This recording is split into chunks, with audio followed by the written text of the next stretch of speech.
I got to be honest. If I have to go with a translator on a date, I need to find another date. I want it. I don't want it. I don't want my communication to go through somebody.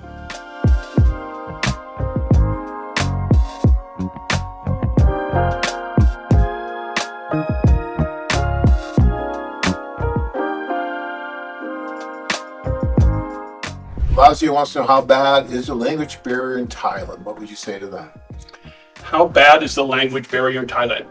I don't think there's really a language barrier anymore with the Google Translate and the things like that. I've gone on dates and I've had relationships where it was all through the translator. Right. And in some ways, it's easier to build a relationship with that because people are focused a little bit. So that's really, it's interesting what you just said, because there was a client went to Nikolai with us years ago, and he had been divorced, and he met this woman at social, and he went after the social. That was a daytime social. He does it Sunday around noon.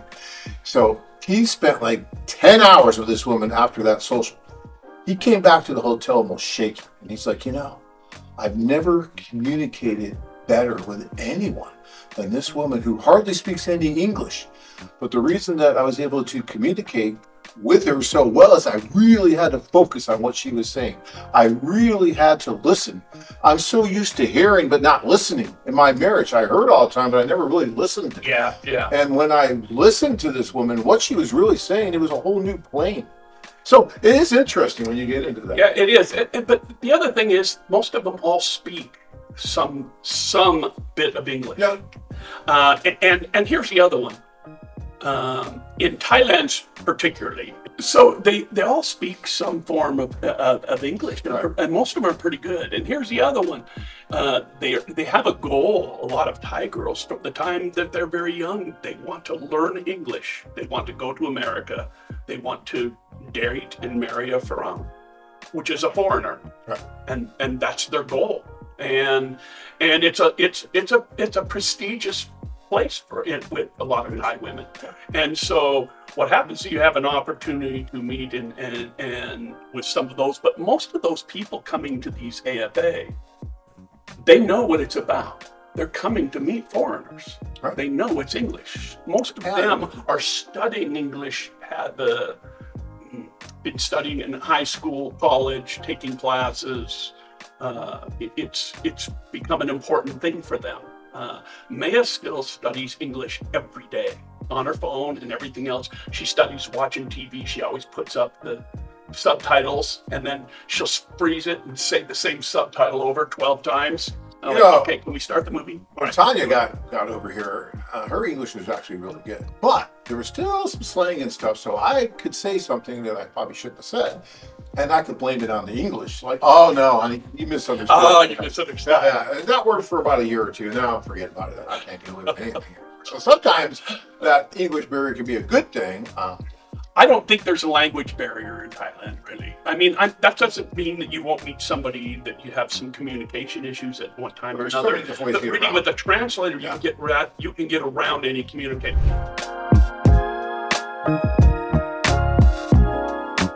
All right, Max says, I don't know how I feel about dating in a group. I'd rather just video chat a girl or two and then go meet them.